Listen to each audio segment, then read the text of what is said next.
Hi, everyone. The Art for Everyone podcast, where two guys talking art. One knows a lot about it, one not so much. But it's a fun podcast where you reach and interview people. Today's not an artist, but someone in the field. Michael, you want to jump in and talk? Introduce Lauren. Yeah, I want to back up though, because Vinnie, you have been radically growing in your knowledge of art because you asked some incredibly insightful questions last week. So I'm really having fun watching this show progress because I am seeing your knowledge of art and your understanding really grow. So You, I applaud you. you know what? I've brought it up maybe 3 times. Lowbrow art from the last episode. If you haven't listened to it, go listen to it. Lowbrow art. It's something where I feel like I'm throwing a nugget at people and saying, "Well, do you know about lowbrow art?" And they're like, "What are you talking about?" I go, "Well, it's graffiti art and this kind of stuff." But please, as a person like me that knows a lot about art, lowbrow art. Anyways. Well, right on. But yeah, we're having some fun here. And I want to thank our sponsors who make our show possible. So we got a new sponsor this week. I want to thank Surf Paints. Now, these are the coolest paint markers you can find. They're based in Australia, the land down under, but they ship everywhere and they are fantastic. They're not just for boards. You can paint on canvas, panel. So try out Surf Paints. I highly recommend them. One of our other sponsors is Canvy. They're my favorite staging app. You can try Canvy Pro for free at canvy.com/Carini. And then, of course, our other sponsor is Swap-Ons. These are the coolest phone cases you will ever see. With one case, you can swap out unlimited design possibilities. So for those watching on YouTube that have the visual, you can kind of see what's going on right now. But if not, check those out, and you can get 30% off right now with code Michael30, all caps. But today, I'm really excited to bring on our guest, who is Lauren Auer. She's a trauma therapist, and I'm excited to talk to her about art therapy, but I also feel like we're going to be diving into a little therapy session for myself because it's been a little bit of a week. But Lauren, let me go ahead and allow you to introduce yourself. Sure. Yeah. Like you said, my name's Lauren Auer. I'm a trauma therapist. So I own my own practice in Central Illinois where I specialize in really all sorts of trauma, but mainly complex trauma, PTSD, and religious trauma. I've been doing a lot with that lately as well. And I also teach a lot of like trainings and workshops in the area and in the state for various groups of people, whether it's, I've taught trainings for medical staff and police officers and school personnel, but also other therapists and just anybody. So that's kind of a little bit about me and what I do. Mm-hmm. And I thought that you would be great to bring on the podcast and somebody that I would love to talk to right now, because I'm navigating my own trauma. And we all have trauma is not a one-time thing. A lot of times there can be multiple traumas throughout a life. And I'm most recently dealing with the trauma of a traumatic brain injury and the difficulties of that. So I thought that you would be wonderful to bring on, not only for me, but to show other people how you can navigate trauma and you can use art as a positive tool to work your way through that. Yeah. Yeah. I mean, I think that word trauma gets thrown around a lot, and it can mean so many different things. I always find it, like, sometimes people ask me to define it, like what it means. And it's interesting doing the kind of work that I do because, I think that people are so complex. There's so much that goes into it that, I've worked with some people that have had immense multiple traumatic events throughout their entire life, and they're functioning fairly well. And then I've had people that have had maybe just one traumatic experience that, somebody else may not think is that big of a deal, but to them, they are, very impacted by it. So I don't think that, it really matters what the event or events are of trauma. It's more about how you experience it and like how your body reacts to it. It's like how overwhelming it is for your system. And oftentimes too, it's not just about what's going on, but also everything else around it. So like if you I don't know, don't have a lot of support or resources in your life, and something happens that's really hard, like that's going to hit you a lot harder than somebody else who was like surrounded by a really close knit, helpful community, and they have a lot of maybe financial resources or whatever the case may be. Like that's like all of these different factors kind of make up what trauma is and how people are impacted by it and the effect that it has. I felt that because that's something that we were talking about right before we got on, because one thing that I've thought about lately, and it never really occurred to me, but being able to navigate trauma, and I'm trying to articulate this right way, but sometimes it almost feels like a luxury to be able to do that, because as I'm trying to work my way through this traumatic brain injury, I know that if I could actually focus on the healing process, that maybe I could work my way through a little bit better. But when you don't have the family support, when you don't have the financial security, when you're used to being your own support system and you have a traumatic brain injury and you feel like a passenger in your own mind, what may on the outside, because it's not a physical trauma, people may be like, oh, well, they appear to be functioning, they appear to be fine, but inside it just feels like there's a war. And so that's one of the things that I'm facing right now. And it's like I've had to deal with the traumas of my father's suicide. In 2015, the woman that I loved disappeared and was likely murdered. And so that's a cold case. I had a assault and battery in 2009. I have some other traumas from my childhood that I don't discuss because I don't want to cause problems for the other person that was involved with that I feel has been working to make amends with that. So like a series of traumas, and it almost feels like for some, they can pile on. So big traumas, you can almost kind of be like, oh, well, you know, that's just life. Some of us have these things that just hit us and we can't always control what comes our way. Right. So, I mean, I have another podcast that, where I interview different people, and I've had a lot of therapists on. And one of the common themes that I've heard from therapists is that when people deal with trauma, it's almost like a spiral, right? Mm-hmm. You're not basically getting through basically the trauma, you're learning how to better work with it when it pops up again, right? So I don't know if you have that similar kind of mindset, and like if you use kind of the painting or having people paint when they're feeling in the moment, or is it a consistent thing where this is just your new routine, you have to do this every day, every week, every month? Yeah, I think that, you know, in terms of what healing looks like with trauma, especially like Michael was just talking about all these like series of events that have happened in his life, you know, and I think that oftentimes when something awful happens, you know, that forms these like pathways in our brain. And it's like even just one time, I like to think of it, you said spiral, I like to think of it kind of as like a snowball, right? So it's like if, you know, for instance, a kid was bullied really bad one time, and they have this like snowball that's packed up small, like that they felt in that moment maybe unsafe, right? And then, you know, next time, maybe years down the road, something else completely unrelated happens, like maybe they were in a pretty bad car accident or something, but they were okay, they walked away, but it was scary to them in that moment when they felt unsafe. It felt potentially similar in their brain to what they experienced several years prior when they were being bullied. And so then it's like packing more snow onto that thing.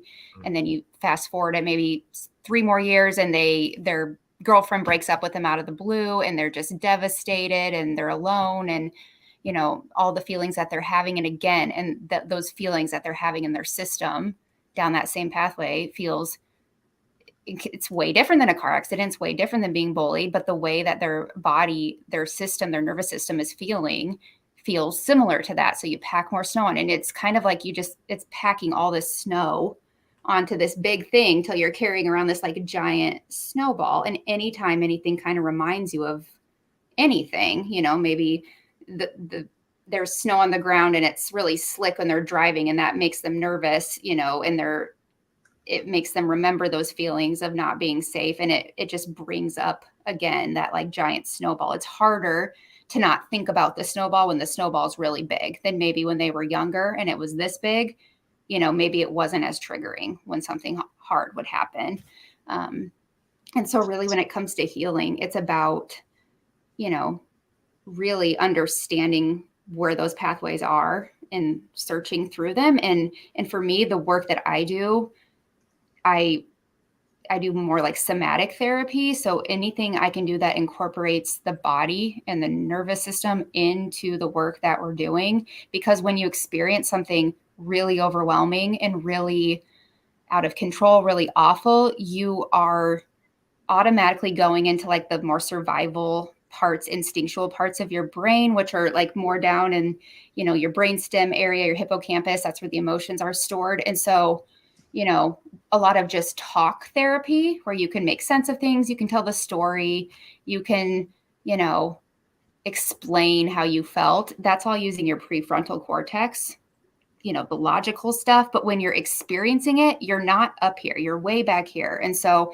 it's almost like you have to talk the same language in your brain of what was happening during the trauma to really heal the trauma. You know, a lot of times I have people that come to me that have done therapy for years and years or something, but they understand why. Maybe they're like, I don't know, had a lot of really terrible relationship experiences or something. And they know why they're really insecure in their new relationship. They can tell you why, but that doesn't mean they're not. Like that's where they're stuck. Like they're still acting in those ways, even though they can logically understand why they are doing the things that they're doing.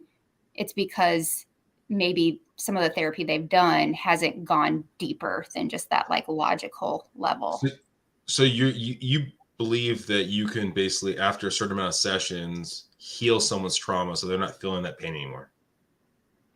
Yeah, I mean, it's not like it's going to not be painful or hard. I mean, It's not like you'll think about being bullied as a kid and be like, that's great. You know, like it's still like a painful, hard thing, but it's more about, it's like chipping away at that snowball. So you're not carrying this big thing around kind of. It's when you get really into the body and do that, there's not that like thing that can happen where anytime you think of something that's a memory that you had, or somebody reminds you of something, or you hear somebody else's story that's similar to yours, there's that like visceral, like, oh, I don't want to hear that kind of reaction. Like that's the stuff. That's what healing looks like. It's not being affected by it, but it's being able to live in a world where there's going to be reminders and triggers and, you know, difficult things with friends and family. That's just going to happen. Life's not going to be perfect. So it's more about when you're living through day to day, going about your life and interacting and dealing with hard stuff, you have more capacity to deal with it and for it not to completely overwhelm you. You can function better. You can regulate better. You can stay present for longer. Like that's what healing is. It's about, you know, really growing your ability, your capacity to just, you know, move forward in your life without that stuff getting in the way. Yeah, That's learning how process anyway. Well, yeah, learning. You're basically learning how to work through the pain when it arises, right? Like a spiral kind of thing. Like when it comes up, you're gonna be able to work through it, right? So and it also won't come up in the same intense way that it always has. You know, like it's like that intensity gets brought down alongside of you being more equipped to deal with the intensity. So something that might seem completely overwhelming to somebody, you know, if to really go through trauma therapy and address it head on, it's like sometimes, wait a second, like that thing's no longer that scary for me. Or wow, like, you know, I never thought I'd be able to get back in a car again after that awful accident, but like, look at me now, you know, like those sorts of things of growing your capacity to handle it. And I want to go back to your snowball analogy because that's so true. It's like you can have one thing and you're like, okay, well, you know, I can carry that weight maybe, or I can try to navigate that. but it's really the piling up. And you touched on another thing that I've really been feeling the past 5 months, and it's something very different from what I feel that I felt from the past traumas, and maybe it's just a different level of awareness.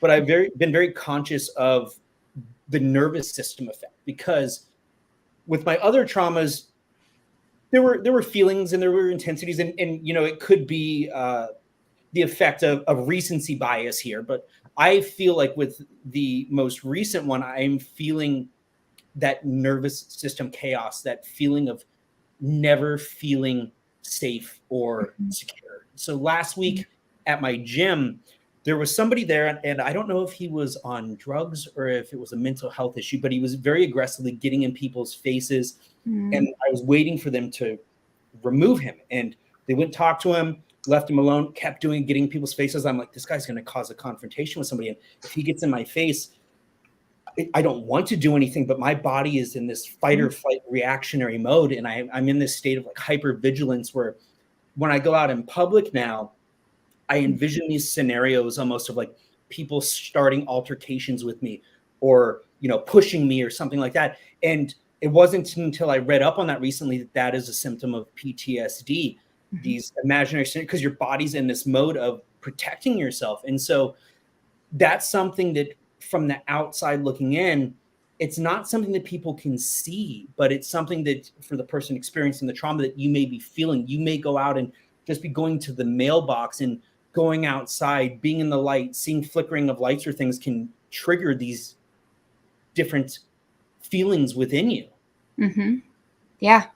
And I'm sure too, like, and correct me if I'm wrong, but on a logical level, like, you might be telling yourself, oh, that's just a light flickering, or, oh, it's just whatever. I shouldn't be worried about whatever it is the thing is that you're feeling really hypervigilant about. Like, logically, you might be able to understand that, right? And logically, you might be able to work through those scenarios in your head of like, okay, if this person came up to me right now, here's my escape route, or here's my plan, like you can logically work through it. But it's kind of, again, like there's these other parts of your brain, these more visceral and like really like deeper parts of your brain that like doesn't care how logical or illogical it is. It just feels in that moment your nervous system is alerting you, which is amazing that your brain is like our brains are really cool that they adapt, and it's really just your brain's way of keeping you safe, because it doesn't understand, because those parts of your brain don't have the logic. Those parts of your brain don't understand that you're not about to have the exact same trauma experience that you've already had. It thinks it's in danger, and so it's functioning to keep you safe, which is wonderful. But then there's the other part of like, you just want to live your life, right? Like, you don't want to have to like think about that all the time, or be jumpy, or, be hesitant to go do certain things or whatever. And so that's where it gets in the way. It's about finding. Absolutely. Yeah, go ahead.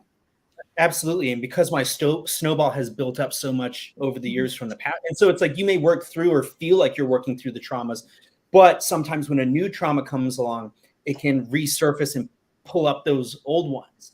And Exactly. particularly in dealing with a traumatic brain injury, it's like you were just talking about, where you can logically say, well, that's not a real danger.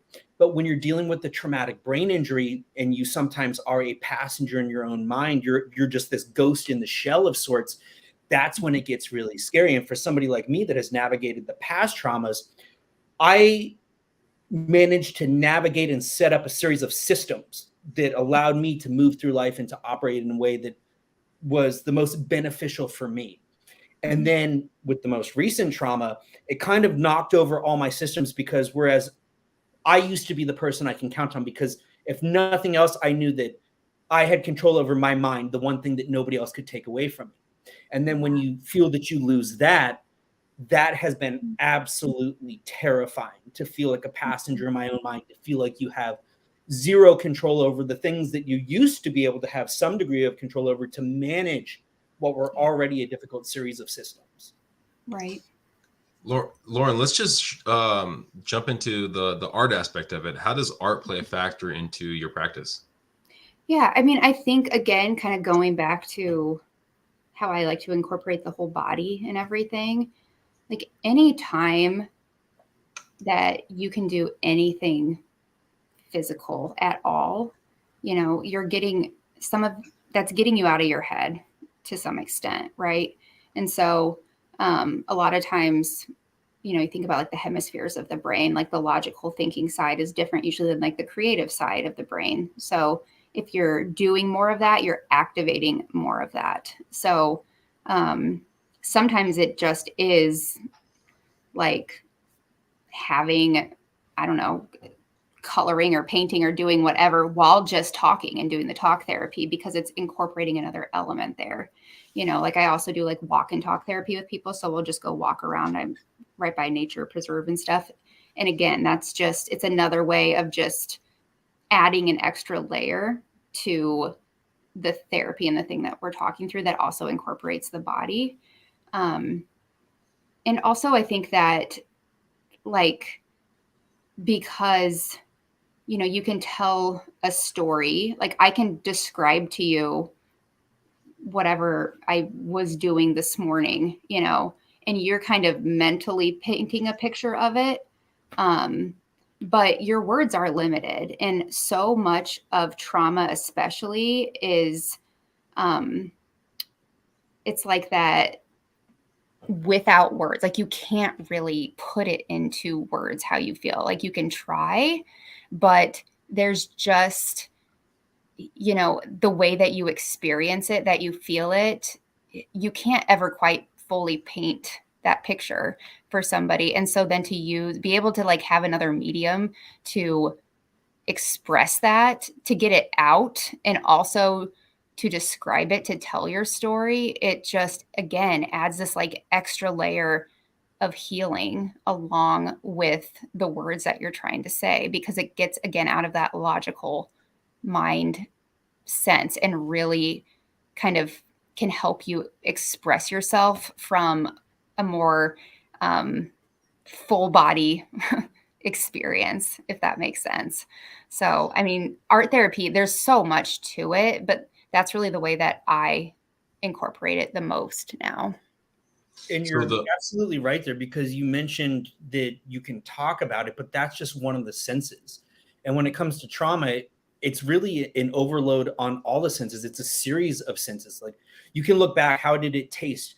What was the touch of it? What did you hear? How did it smell? It's beyond all those senses. And so sometimes the ability to incorporate more of those senses into the work and to express it in an abstract manner, so to speak, it can allow you to kind of open up new doors. And you had also mentioned the physicality of it. And I think that kind of ties with something that I've always talked about, and it's the connection between art and fitness, because I'm very fitness oriented and I'm very art oriented, but I feel like the principles tie in together.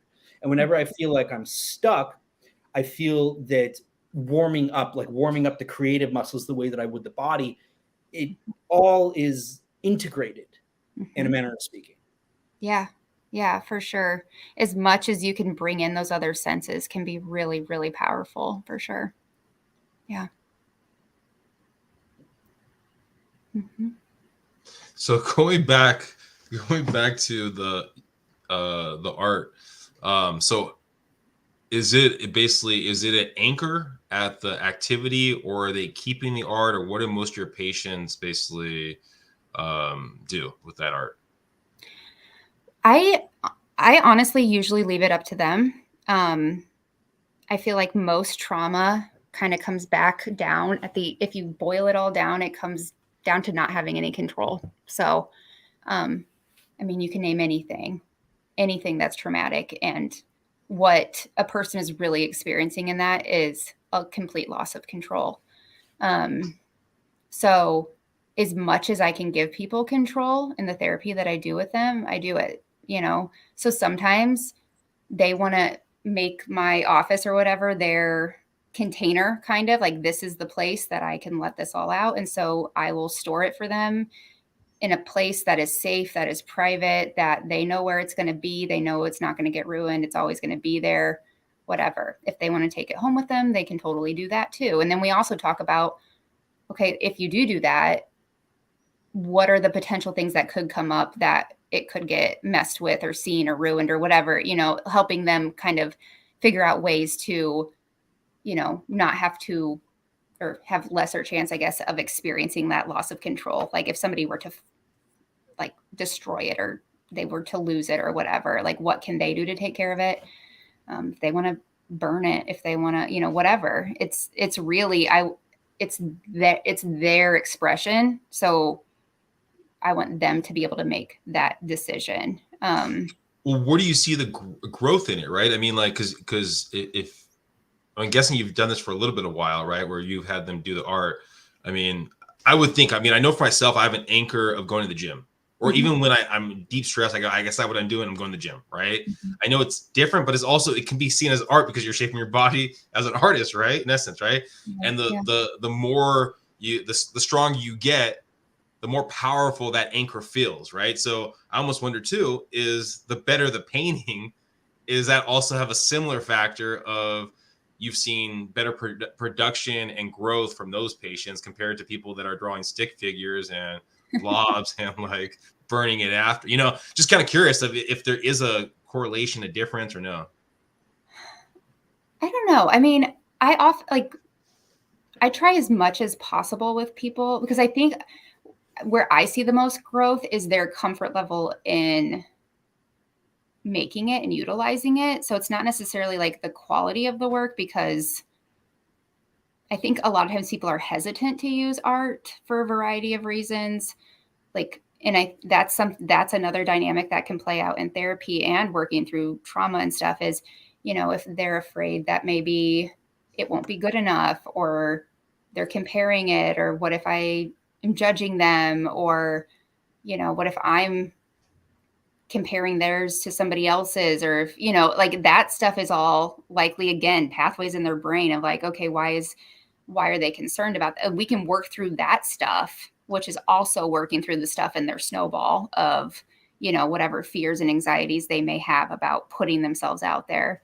And so I try to give them as much ownership to do whatever it is, if it's very detailed, highly skilled artistic work, or if it is just scribbles, like it doesn't really matter as much as like if they are comfortable with the process and they're getting something out of it and that's their way of expressing themselves, and they're, it's more about what they are experiencing. And I do see things shift over time.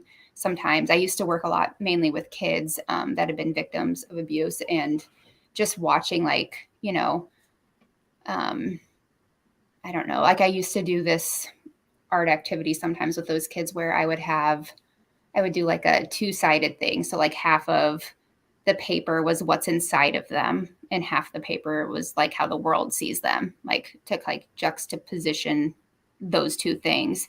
And so watching some cool things come out of that, like sometimes their inside of them was very like vibrant and used lots of colors and shapes or details and words or whatever. And then the outside stuff was very, I don't know, like clean lines and like very bland colors or something like that, or vice versa, like all sorts of different things that came out of that.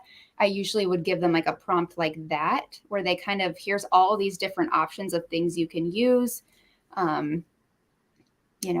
crayons, markers, paint, magazine pictures, whatever, use all of it, use none of it. I don't really care. And just show me, like, what does that look like for you? Michael, maybe you can jump in, because I know you've talked about it multiple times, right? About your trauma, right? And painting, how it kind of relieves and that kind of stuff.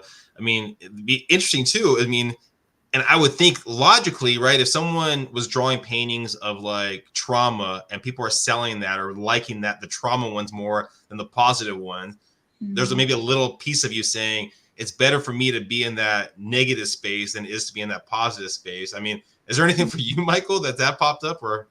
Oh, so I mean, you guys hit on a couple like really big things there that I think we can segment off onto. Like for one, so Vinnie, I'll answer your question first, but I have talked about that before, how sometimes while navigating the trauma, I've created some very powerful pieces because they're just so vulnerable. Like I have an entire collection called my Open Wounds collection. It's just about ripping myself open and exposing my wounds so they can breathe, because if we don't allow our wounds to breathe, it's very difficult for them to heal.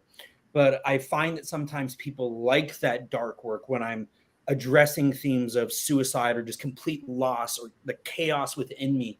And so sometimes as I start to want to move into a phase of mending, move into the next stage, like move out of the grief, I find it hard because I don't necessarily, as a full-time artist, then get the support or the validation on the artwork that I did when I was in that dark place, because sometimes other people that don't know how to express their darkness, they connect with that, they feel that, they love that.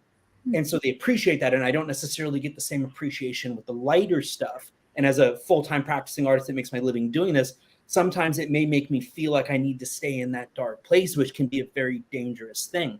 But I also want to touch on something that Lauren was talking about, because, and that the question Vinnie asked her, and it goes back to something that I tell artists all the time, and it's, don't worry about the good or the bad or the aesthetics of your work when you're creating. Tell your story. And if you tell your story, no matter how that looks, there's beauty there. So if it's stick figures, but you're pulling these things out of you, maybe you're feeling very abstract and you don't know how to articulate the thoughts physically through the paint strokes. That's okay, but just allow it to be whatever it is. But in pulling it out of you, you might be able to move to that next step. And I think that art therapy can be such a powerful tool for everybody. I don't think that you absolutely don't need to be a skilled artist. And I think that that's one of the things that we can really encourage, is the ability to move into the arts without feeling like we have to be competent in what we're doing, because you don't have to be competent in sharing your story. However you share your story, however that comes out, however that manifests, that's your story. That's you. And so just be you and allow it to be whatever it is, no matter how that it looks. And I think that that can be challenging for people, because with art, we do put ourselves out there. We are vulnerable. We're essentially naked on the stage and showing people who we are and putting ourselves in a position for people to judge. And that's just making art on, I'm telling a story. I'm making some art here about anything. When you're talking about art therapy and trauma therapy, you're asking somebody to tell the story of this dark, painful thing that may have been holding them down for years and years and maybe keeping them from moving forward. And so, it's a big undertaking there. And if we're not nurturing them and encouraging them and making them feel like it's okay, however that looks, it can be very difficult. So I can understand the difficulty of getting people to open up there. Yeah. And it's very it's a lot about, the process of it. And, when I'm working with somebody and doing like an art project, like I honestly kind of don't really care what the end result is. It's about what they're experiencing, like as they're doing it and like what's coming up. And it's like more of that in the moment thing, what are they releasing? What are they working through? Like that's the stuff we're talking through. And the end result, like I'm pretty neutral on it. Like they may make this thing that anybody walking by would look at and go like, wow, that is so beautiful and so amazing. And to them, they may think it's like have like hate towards it. Like there's my ugly trauma that I think that's the most disgusting thing in the world that I just created or whatever. And they may be like, I want to destroy it. And I'm like, okay, let's go destroy it. Like, it's whatever it is to them. That's really where that power can come from. And that's one of the therapeutic things that I've done in the past, is I've actually taken pieces, and not out of a hatred for them, but I call my process acrylic alchemy. And so the idea is based on the principle of equivalent exchange. So in order to obtain anything, there must be a sacrifice. And so I think that all of us at times in our life, we're going to deal with pain.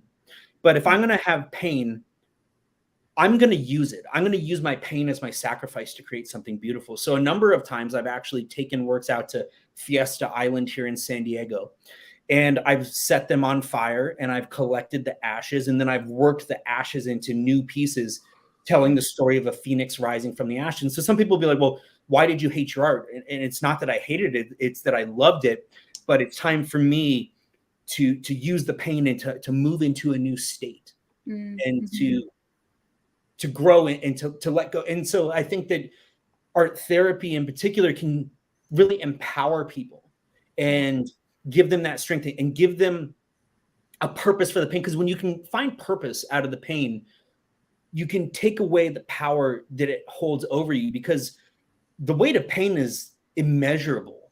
The weight of pain is immense. And so, I can go to the gym all the time. I can lift however much weight, but I will never be strong enough to carry the weight of pain. But I can try to condition myself to be able to carry a little bit more of it and to maybe lift a little bit of the burden of somebody else. And so that's one of the things that I really try to do through my art, is not just to share my stories for my own healing, but to open up the doors of healing for other people by showing them, hey, I'm just going to show you all of my pain.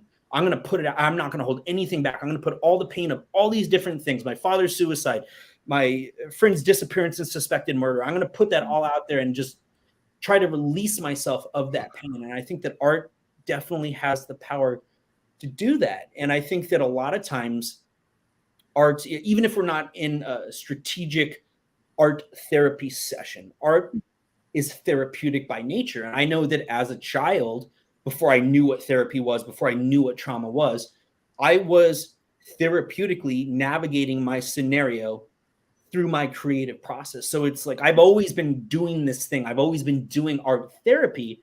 I just didn't know that that's what I was doing. And so same thing, like it can apply to music or dance or whatever your medium is. But like Lauren was saying, getting into the physicality, incorporating the other senses, finding this way to give a voice to your pain in a positive way that can move you in a direction of healing. Yeah. Yeah. Well, and to like developmentally, you can play, you can make art, you can dance, you can listen to music, you can do all that before you can form words, before you can logically have sentences. And so like, that is how you tell your story. That's how you learn how to communicate first, is through making whatever, or through playing, or through acting, through moving, through gesturing. Like all of that is how we initially learn to communicate. And then it's like almost once you learn to speak and use your words, it's like humans want to just use this part of their brain. Like that is what is most valued in society, is to be, like they have the arts in the schools, and unfortunately that's becoming less and less, it seems like. And but it's so important. It's such an important part of how we communicate and process things. And I mean, I've seen people, that have done talk therapy for years and thought it was really effective. And then you add in another element of one of their senses sometimes, and it's like this whole other world gets opened up, of like this whole other layer that they hadn't even like touched yet. And they thought they had, but again, it's like how their body experiences things, what's going on in their nervous system isn't always just the things that we can talk about. Yeah. And you hit on something huge there, because you mentioned developmentally, but recently for me, it's like, I felt like I was pushed back to one of those past states. And so I felt like, even though I couldn't always communicate it, like I had lost my ability to communicate. And so one of the things that I did right after my accident was all the pieces that I was doing were based on the trauma of diving head first, so to speak, into the trauma, about the concussion, about the experience of feeling like I had my soul leave my body of sorts, and like it hasn't fully come back. And so when I didn't know how to use the words, I was able to not satisfy the sense of loss, but I was able to at least kind of bridge the gap through the art as I'm trying to pull, I feel, my soul back to my body at this point. I have a question for you. After the traumatic brain injury, like, did that change your ability to do your art? Like, did it slow that down any? Yes and no. Okay. No, in the sense that I went back into the studio right away, because that's kind of how I am. I'm like, I'm going to dive headfirst into it. But I had to have a very deep conversation with myself, to the ability that I could, about how there were going to be gaps. There were going to be things that didn't make sense. But it goes back to what I was saying earlier of when it doesn't make sense, sometimes you just got to do the thing. Sometimes you just got to go and tell the story that you can tell. And so if I can't fully communicate, then we're going to communicate what I can communicate.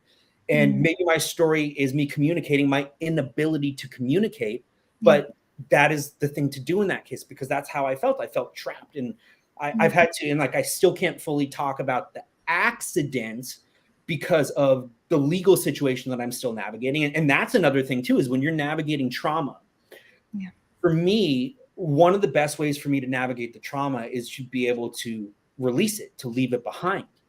I can't leave it behind when I am still having to deal with it. So I feel like, you know, with our legal system and the way that these things go, that's been a big hindrance to me being able to navigate through the trauma too, because I can be as honest as possible about a lot of things here, but there are certain things that I still kind of have to hold on to, and holding on to those things, as minor as they may be, for me, it feels like a big deal. Yeah. It's still, I mean, the legal process, and it can be its own re-traumatizing thing in and of itself. And again, how it all goes back to control, right? Like if you're being told there's things you can and can't talk about, like, you don't have control over how much of your story you can release, and the timing of that, and how, you know, and so like that in it of itself is also a lack of control and traumatizing in its own way. So yeah, it definitely adds a layer to it. Yeah, because for me, my thing has been, okay, the way I'm going to deal with it is just by putting it out there, by sharing it. I want to let go of this weight. I want to explore, like, my open wounds collection. I want to pull this out of me. I want to pull this pain out of me and put it somewhere else. And until this situation is behind me, I have to hold on to it to a degree. And so it's like this anchor holding me down when it's like, I want to release myself of this trauma. And, you know, I've had to come to terms with the fact that I may never be the person that I was prior to the accident. And I just have to accept that whoever this new version of me is, I'm going to do the best that I can with that. And I'm going to put it in the art. And so I do feel so blessed that in being an artist, I can do that. I can be a voice. I can try to help other people. But as somebody that has navigated my traumas in the past in such a way, and I now may have lost some of the skills that allowed me to do so to the degree that I did, and to lose some of that control, it's terrifying. It is terrifying at times. Yeah. Oh. Lauren, so your patients, are they mostly, because I think you've talked about young adults a couple times. I mean, are they young adults or mostly kids, young adults, or what does it usually look like, demographic? Yeah. So since I opened my own practice in 2020, I really just see adults. I've got 2 teens, I think, right now, but everybody else is adults. Before that, I was working at an agency where we saw all ages. Literally, we had a program that was like 0 to 3, and then all the way up to, you know, late in life. So wait, 0 to 3? Yeah. Oh, wow. Because, you know, again, like, pre-verbal trauma is a thing, you know, so even like that stuff can happen to anybody. And so when kids, especially a lot of those kids were, you know, for a variety of reasons, witness violence or in the foster system or something, to where really getting in and doing that like early intervention stuff with them, again, with like play and with art and like that kind of thing, there's tons of research behind even just doing that young and helping them find that safety, like at that young pre-verbal age, can be extremely impactful. So yeah, but yeah, now it's mainly just adults that I work with. Do most of your, when we're working with adults, are most of them on board with the, I guess, the painting avenue of it, or how many of them see it as being stupid? Like, oh my gosh, this is so stupid doing this. I mean, or how many of them are coming in there, they've seen a track record of it, and they're just like, okay, you know what, this is what Lauren's thing is. I gotta just jump into it. Yeah, I mean, I don't do it with everybody. I really kind of, I operate that way in general. Like, I don't really have any specific like formula that I follow with anybody. I might suggest it or talk about it, and gauge their interest in it. But again, I'm very much like, if somebody doesn't want to do it, like, we're not going to do it. That's totally fine with me. Like, I'm not going to force anything. But I think that a lot of everything that I do has that somatic something in it. And so I think when people start to see like, oh, wow, I do actually feel different because we've been walking, or because, whatever the case may be that we're doing, I have them do something else that's active. Like, then a lot of times people are just more willing to try different things and different avenues because they see how that works and how that helps. And a lot of times, I just kind of let them do whatever it is that they feel like would be helpful to them. I don't place a lot of parameters around it. I just really help guide that process. And yeah. And that's such a big thing too, because if you decide that something is not going to work for you, like if you're navigating a trauma and you say, this isn't going to work for me, it's probably not going to work for you. And that's one of the things that I had to deal with recently is they said, well, how do you feel about this method of treatment? How do you feel about this? How do you feel about this? How do you feel about this? And I was very candid. I don't want to do that because I don't believe in that. I don't think it's going to work. And because I've already decided that it's not going to work, it's not going to work. But I'm willing to do this, this, and this. And so I think that, yes, the healing journey is a unique, just like the artistic journey is a unique journey for each individual. And having this talk right now, it's making me realize more and more how important it is to get art back in the schools, because there are a lot of underprivileged people that may not have the resources or the support to get that therapy in those early stages of life. And for me, having art in school, having art class was such a release and escape for me from my trauma and the struggles that I had going on at home. And it can make such a difference in people's lives and open up so many doors. And I did want to ask you, what is the level of art therapy? Is it moving up more and more in the therapy community? Are there more organizations and groups supporting that? Are you seeing kind of a rise in that? Because I know that I've heard of groups that do art therapy in prisons for rehabilitation, which I think is great. That's something that I've always wanted to get involved in here. I know that there are groups that do it for PTSD, particularly a lot of military. And so I think that it's great. I think that it is such a, because I'm a big believer in holistic and natural healing. Like for me, that's my path. That's what works for me. And so I love seeing those options. And I will never pill shame anybody. Everybody has their own healing journey. You do what works for you.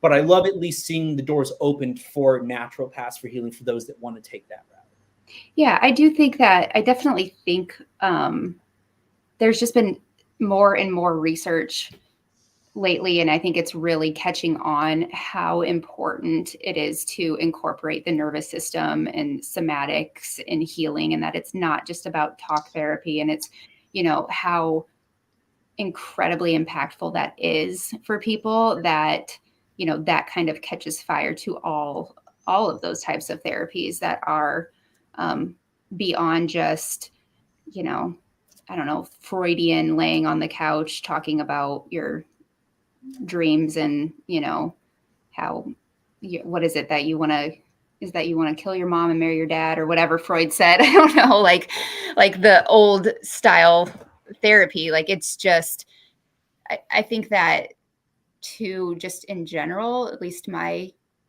impression is that there's the stigma around it is lessening, which is great. I think there's a lot of reasons for that. I think that, as awful, obviously, as the COVID pandemic time was, I think for a lot of people that were holding their snowball, like that was kind of like the straw that broke the camel's back, of like, they could manage it all for so long and like go day to day. But then like when everything changed, like the ripple effect that had, I mean, I think across the entire field, like the demand went way up, the wait lists have gotten longer, which is bad in some senses, that there's so many people that are needing help and struggling, but also, like, the way I look at it is like those people were struggling anyway, and now they're just actually, doing something about it. And I think too, through that whole period of time, thankfully, the counseling, social work, all those fields had to kind of adjust to being able to make things available virtually.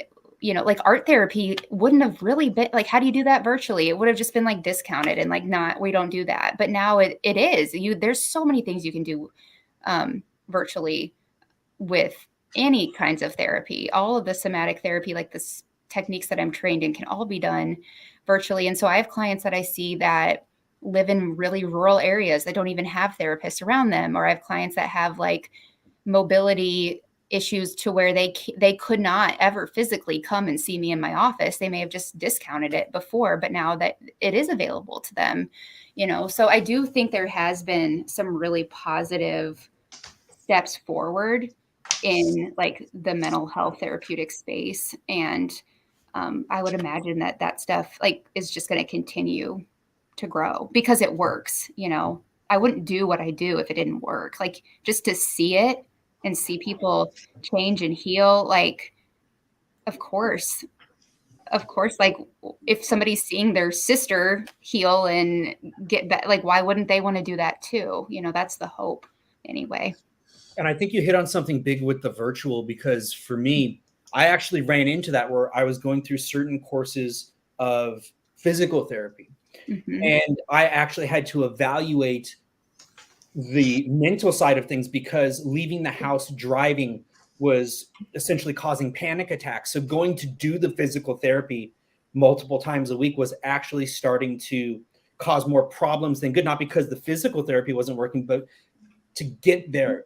And so we had to reevaluate that. And when we're talking about art therapy, some people may actually feel more comfortable doing that virtually and not face to face. It might feel a little less threatening. They may feel like, okay, I have a little more privacy with my art. If I don't like it, there's not somebody over my shoulder watching me. I don't feel like I'm being timed. So I can definitely see the benefit of that. And I think that you were so right about the pandemic, because I think we're living in a time where there are a lot of people that are hurting. And what happens is that hurt people hurt people. And I know that when I am being a hurtful person myself, a lot of times it's not because of anybody else. It's because I have lost the ability to control my own space, my own homeostasis, my own world, my bubble that I have built. Yeah. Yeah. Going back to what you said about the whole Freudian thing, right? Okay, not about sex with the mother, but idea of killing the father. But so, as a therapist, right? If you feel that the person is going to do harm to themselves or another person, you have to tell the police, right? Yeah, I mean, well, yeah. So we do have like the duty to warn. Of course, there's so many different levels to that. I think that like somebody can feel like there's like a spectrum that happens there of sometimes people can feel like passively suicidal, like I just feel hopeless, but have zero intention, plan anything. They're not actually going to ever act on that. So if someone had like a drawing, they're just getting their emotions out, right? Where like people have had the idea of killing their boss or killing someone else, right? So it is if they draw something about killing someone, at what level, or how do you, like, as a therapist, have to figure out, is this something that I got to be wary of, or is this something that's just like an emotion that we're gonna deal with? Yeah. I mean, it's tricky. I think it's very case by case. Like, luckily, I've never had like that specific thing happen, but I've definitely had to like assess for things. And I think that, a big part of it, I think with any art, first of all, is I always like approach it just with curiosity. So if somebody draws, a stick figure shooting a gun at another stick figure or whatever, and they label themselves as the one with the gun and their boss is the one without the gun, right? Like as obvious as that might seem, like I'm going to approach that first and foremost with like, tell me about this, like curiosity, because sometimes it's not at all what it might seem right then and there.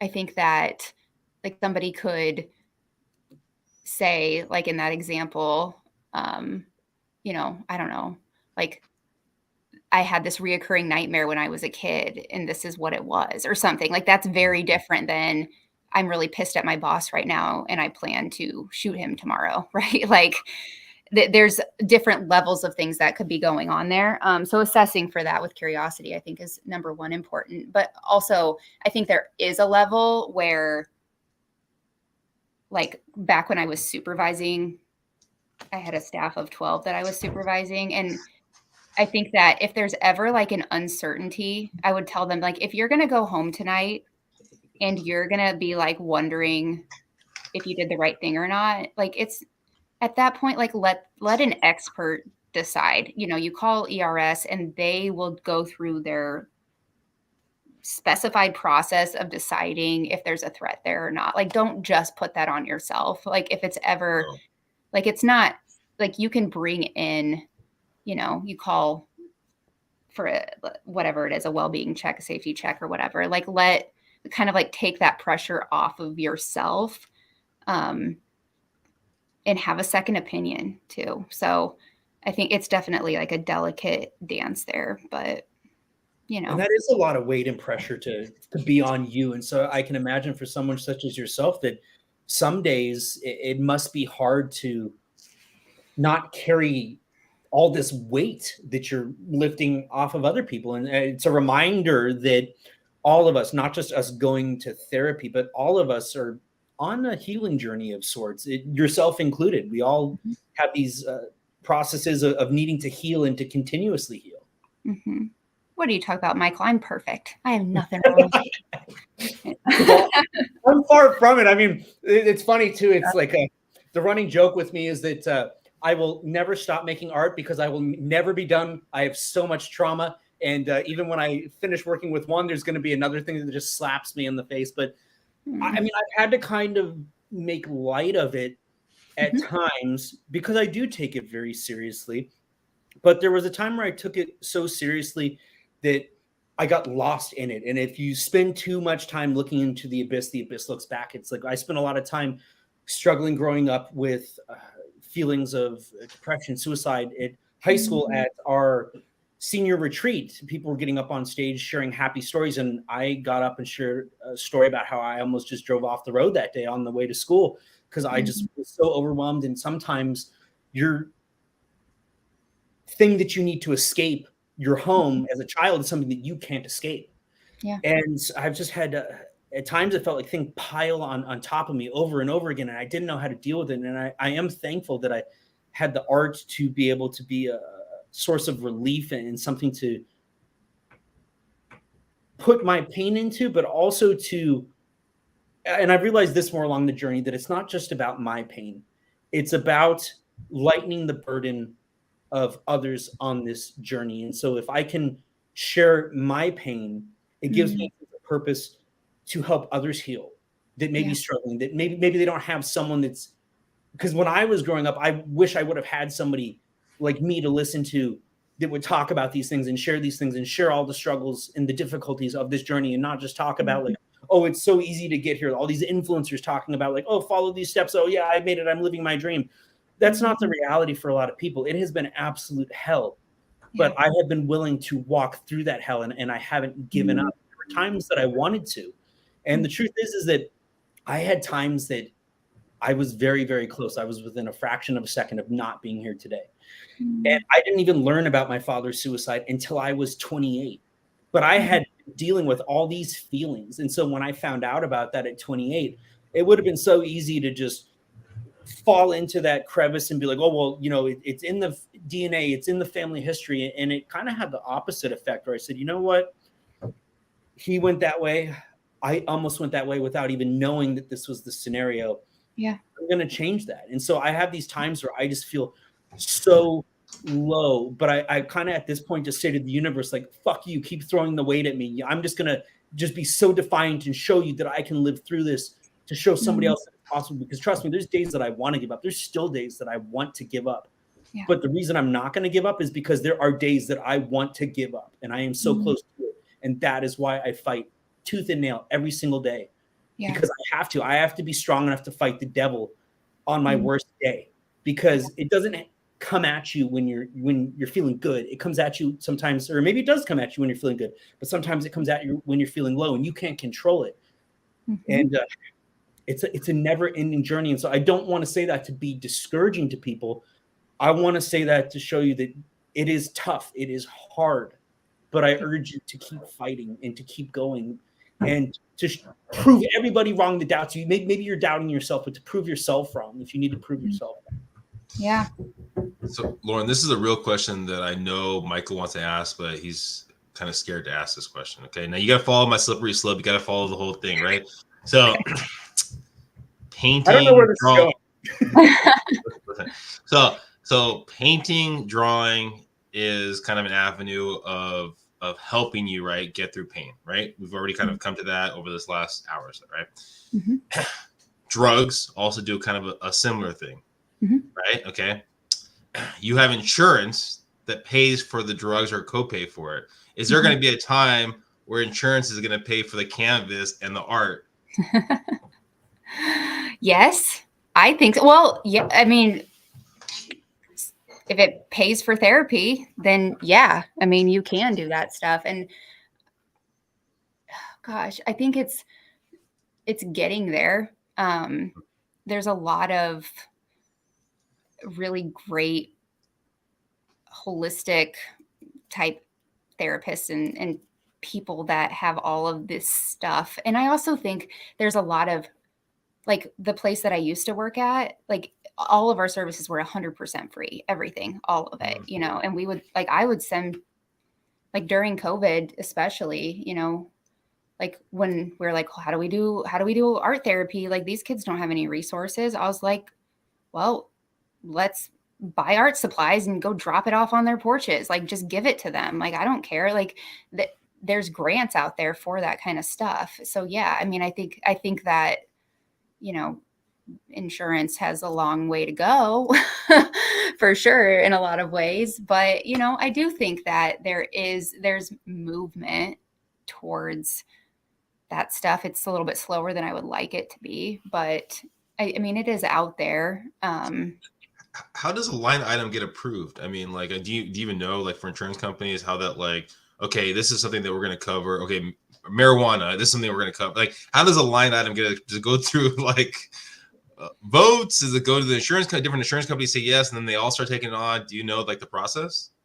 Honestly, I don't like that. And I think it's different depending on the type of insurance you have and the plan you have. And, you know, like, first, like, I mean, I do accept insurance, and, like, I can have 2 clients that both have Blue Cross Blue Shield, and one of them, they're getting their therapy is completely covered and free. And the other one, they've got like a $10,000 deductible, and I've got to send some sort of like specific letter asking for permit. It's just like so crazy and all over the place that I don't touch it with a 10-foot pole because it's too confusing for me. But, you know, I think that a lot of times too, I think, you know, if my job as a therapist is like, I have to tell the insurance company basically that this person, whoever's coming to me, that they would benefit from services, and here's why, you know? And so as long as I can use like the right language to put that forward, like if I'm going to write, I don't know, words that an insurance company might not be familiar with, like I'm going to do, like, instead of saying like I'm going to do somatic based creative therapies and that's what they're going to benefit from, I might say that I'm going to do trauma informed therapy techniques. It's the same thing, but what are they going to approve, you know? So some of it is that, like a little bit of wordsmithing. But yeah, that's a good thing that you hit on there, Vinnie, too, because that is something that I'm actually dealing with my situation, because I'm a full-time professional artist. I'm a one-person business. I don't have family support. I don't have financial support from anybody else. It's just me, myself, and I. So being a business of just me, myself, and I, and having a traumatic brain injury while navigating the legal situation on the back end of this, has been extremely overwhelming. Now, also as a one-person business that's been struggling this year because the economy's been terrible and sales were already down, is the insurance factor. And I have not the best insurance, and it has very much dictated in many ways what I could do and what I was willing to do, because I sometimes have to choose between, am I going to go spend the gas money on this today, or am I going to eat today? Yeah. And that's the reality of my situation. And so it goes back to what we were talking about earlier, where some people do not have the ideal resources to navigate the trauma. And I have very much felt that during the situation, and feeling out of control, and like I'm not in the driver's seat, and not being able to contextualize situations and the options available to me has made it very difficult for me to make the decisions, because I'm the only person making this. I don't have somebody else that's here as a proxy that's like, Michael, you can't think about this. I'm going to help you make these decisions to do the right thing. All the weight falls on me at a time where I'm completely overwhelmed. My nervous system's in chaos. My blood pressure is up. My anxiety's up, panic attacks, PTSD, can't think, can't process information. And I have to make all these decisions on the spot that are going to affect potentially the rest of my life and my current healing journey. Yeah. And there have been times in my life, dating back to one of the periods I was just talking about a minute ago, because you were asking about, approving resources to give to people like art supplies. Mm-hmm. And there was a time when I was 27, like at the time that I found out about my father, I was close to being homeless then too. And the only thing that I had was a journal and some black paint. And for months on end, the only way that I could satiate my creativity, the only thing that I could do was to write my poetry, my words, to paint them into this journal. That's all that I had. Mm-hmm. And so maybe that $10 that you can give a kid for a journal and some paint or a pen or a pencil, mm-hmm. that could be the thing that could save their life. Right. Because it did for me. Yeah. Yeah. Absolutely. And I think, I don't know where the resources are that you're located, or anybody, obviously, I'm sure listening in all sorts of different places. But I do know that, at least speaking for the United States, that, there are plenty of federal grants and all sorts of grants that exist to fund programs just like the places that I've worked that can provide those things and do provide those things. And I think sometimes people might discount those things or think like, oh, well, like, I'm sure the therapists there maybe aren't as skilled as like private practice, or think like, oh, well, my situation isn't bad enough to like utilize these free resources, or they feel guilty about it or whatever. But like, they're there for a reason, and I think like everywhere anybody's located, there's going to be some sort of resources in their community that they can access regardless of the funds that they have, because I know like those grants do exist. I don't know about like wait lists. That's a whole nother thing, but like they're out there. And I think sometimes it is a matter of just, like, depending on the situation of whether it's, if they're feeling like their situation isn't bad enough, well, just get over, like, you got to like get over yourself and just like put yourself out there and accept the help. Or if they're feeling like guilty about it or whatever the case may be, again, like if there's a need, there are things out there. And for people that do have resources that don't have that problem, it's like, especially this time of year, those places are always accepting donations. Those places are always accepting volunteers. Most of those, there's tons of programs that they do like Christmas gifts or school supplies or all these things throughout the year where they, for the purpose of, giving art supplies to kids that don't have any, or, any of that stuff. So if people are looking for a way to spend their resources instead of maybe, I don't know, like buying that extra Starbucks coffee every day, like donate to that stuff. Like there's like a real need there, and they're all over the place. You just have to look for them. And you're right. The holidays, for some people, the holidays are the best time of year. They're a wonderful time to be with friends, family. Mm-hmm. And what some of us forget is that not everybody has that. Some of us are alone. Some of us around the holidays are reminded of all the things that we don't have by being surrounded by people reminding us of the things that we don't have. And so they can be tremendously difficult for people. Yep.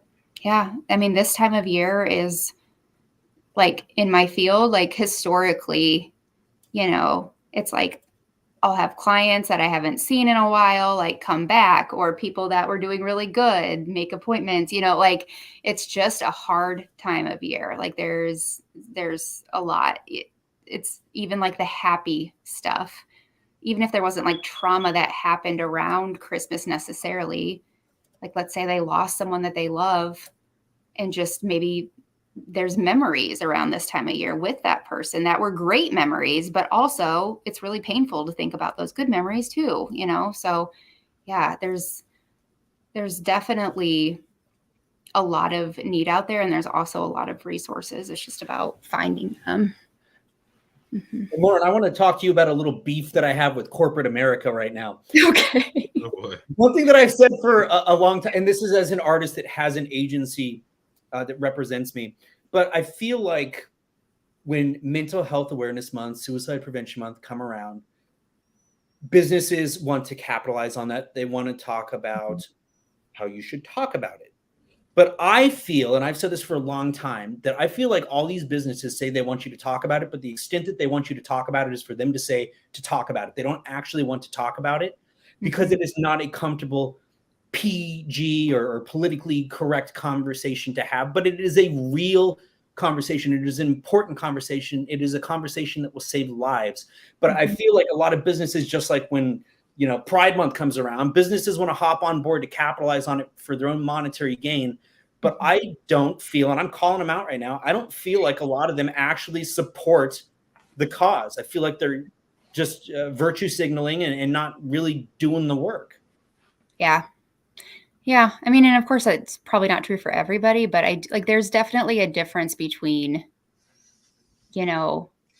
saying I stand for this thing and then actually actively doing something about it, and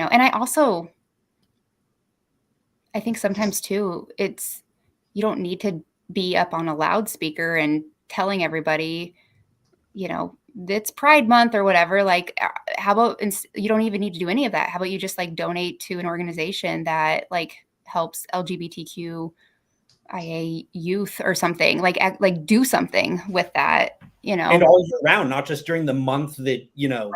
Yeah. claims to support it. It's like mental health is not just a problem. What is it? Is it September? I don't even know if it's September or in May. I think one of them is September, one of them is May. But I mean, mental health is a problem year round. Like I don't reserve all my problems until September or May and be like, oh, September's coming up. I guess I can be suicidal, or I can deal with my mental health issues this month, or I can have them this month. Like these are things that people deal with all the time. We have no control over these things to a great extent. We feel these things when we feel them, and we need to feel them when we feel them. And that's part of the healing journey too, is allowing ourselves to feel the things when we feel them and not feeling like we have to push them off or wait until a certain time to talk about them, because sometimes when we wait, it makes it worse, or it may be too late. And that's sometimes sadly why we lose people, and we miss the signs, we miss the signals, or sometimes we just don't do anything about it when people give us the signs or the signals. Right.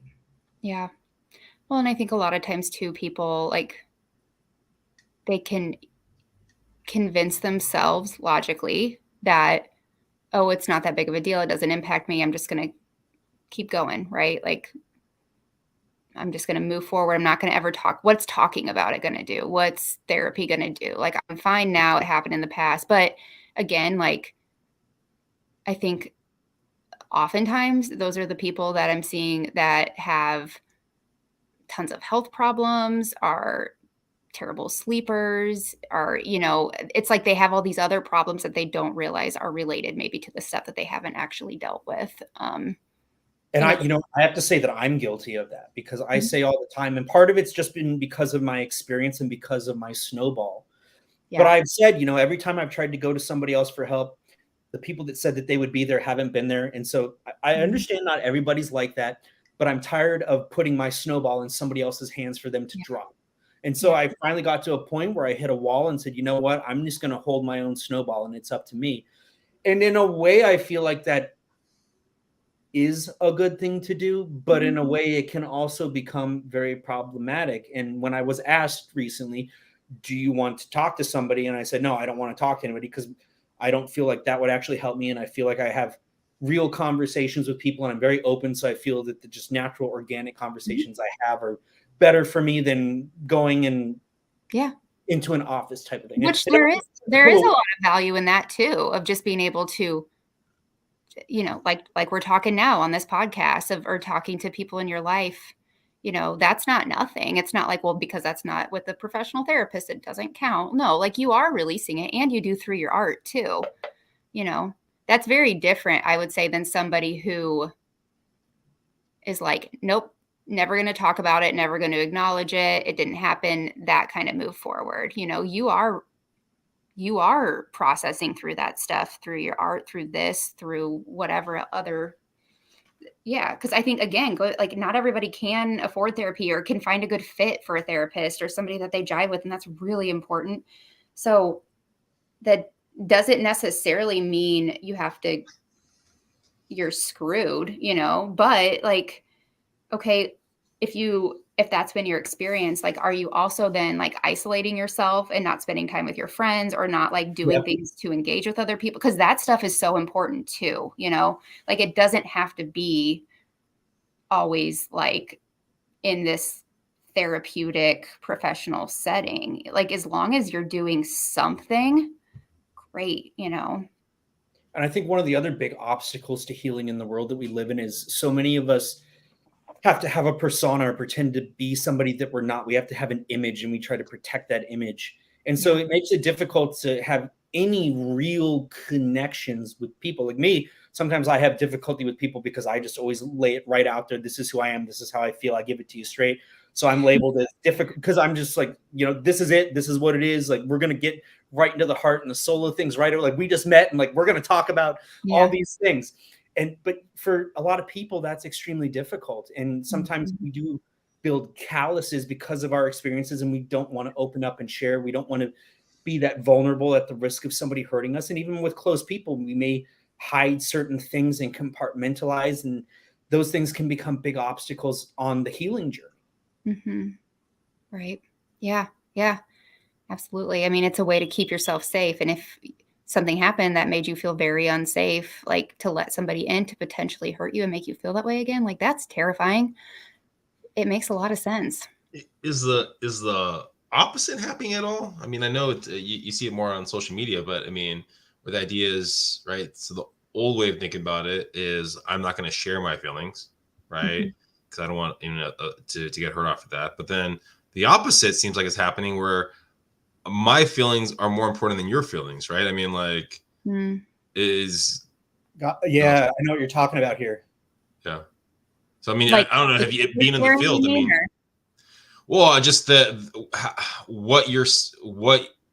what I think is more important than what you think, right? Before it's like, I'm not going to show what I really feel, my true colors, whatever. I'm going to hold that back because it's protection mode. Now it's like, I'm empowered. I need to tell you that this is my feeling and I can care less about basically what you think because this is what I feel.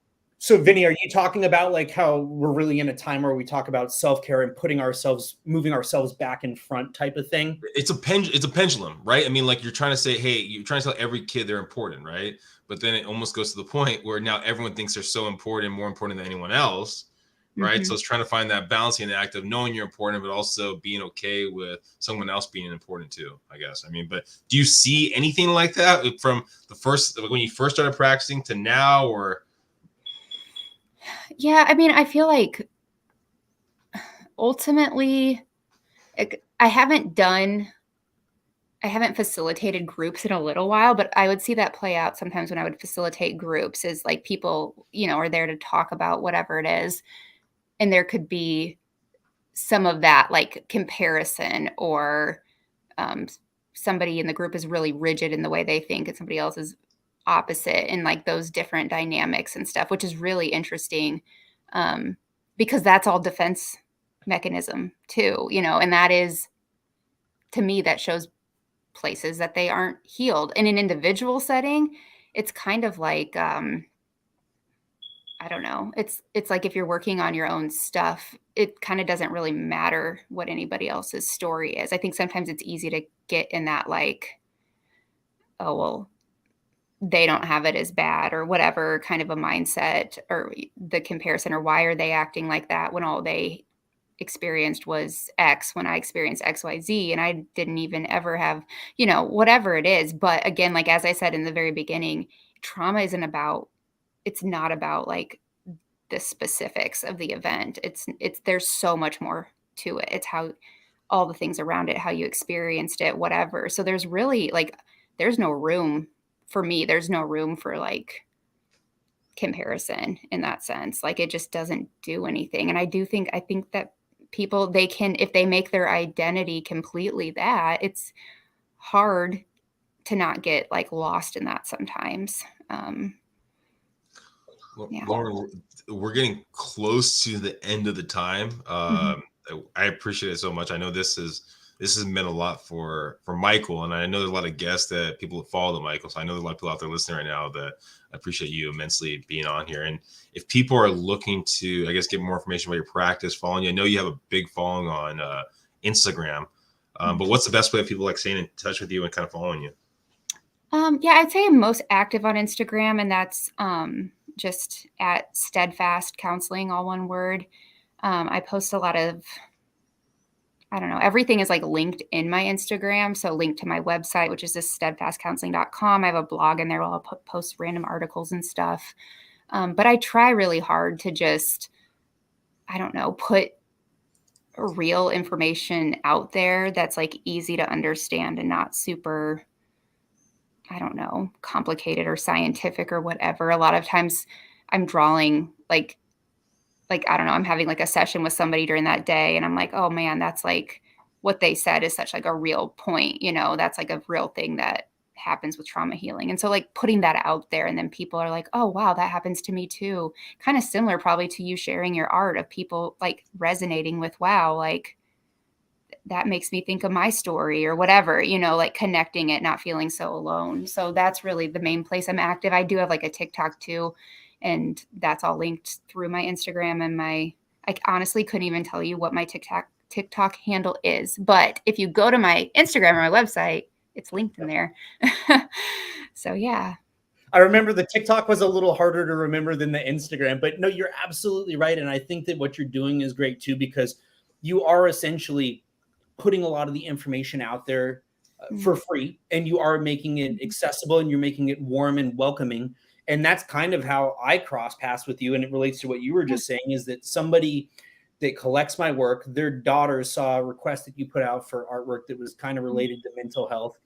And she tagged me in it. And I was thinking, oh, she's probably going to get a bunch of requests. And kind of like we were talking about with the therapy, I was like, well, I don't want to take another opportunity away from another artist that may need it more, even though I need opportunities too. But like, I'm so conscientious about not wanting to take opportunities away from other artists. So I was like, well, I'll reach out to her and maybe we can have her on the podcast and we can talk about the art of healing and using art as a tool to navigate trauma. So it just seemed like we were kind of on parallel paths on this journey. Yeah. Yeah. And, I feel like a lot of messages get lost in Instagram message jail or whatever. But yours came through, and yeah, I'm more than happy to do anything like this. And, we almost, with all the weird time change go around today, like we almost didn't connect, but here we are. So that must be just the universe saying like, let's get this stuff out there. Right. Yeah. So there were two things before we do take off that I wanted to cover. And one was exactly that, is that we did have a little snafu just where Lauren thought that we were going to be going on at 11. I thought we were going to be going on at 3, and Vinnie thought we were going to be going on at 1. And like these things that are probably like really minor things, not a big deal. We were able to kind of sort it out, but this little tiny minor thing, because of where my mind is since my accident, like I used to be very good with math, with numbers. I did a project based on fractals, the golden ratio, and a Rubik's Cube that had 95,126,814,720 permutations. I used to be a whiz at math. I used to be able to do calculations faster than a calculator. Now, when I have a little snafu of like, oh, okay, well, what is 1 o'clock Pacific time? What is that for Central time? That type of stuff. Whereas it could just be like a, just add 2 or -2 or whatever.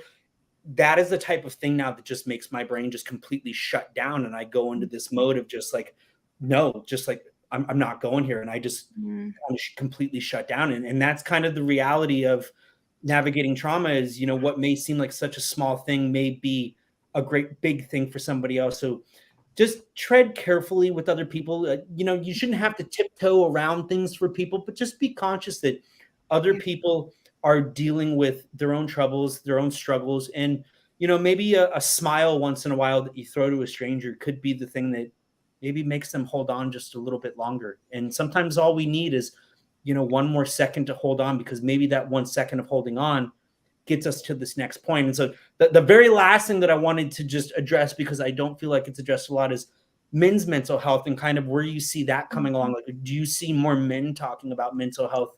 Because Vinnie was talking about that a minute ago, that sometimes men in particular don't want to talk about feelings because we have to appear masculine and we can't talk about that. Yeah. I think for me, in my practice, I see more women, but I think part of that is because I myself am a woman. But I do, I think that, again, like overall, I think it's becoming less stigmatized for every category. And again, I think with COVID kind of being the straw that broke the camel's back, I think that kind of made some people just have no choice but to push into it. Or in addition to that, because, there's more people going or talking about it, or it's becoming less stigmatized, I think there can be people that may have never considered therapy, like a man or whatever, see like, okay, I can't, I don't even know, I can't count them right now. I have a lot of clients though that I'm seeing, like the woman, and after months or whatever, they start asking me about, do you have any good suggestions for my husband or my partner or whoever it may be?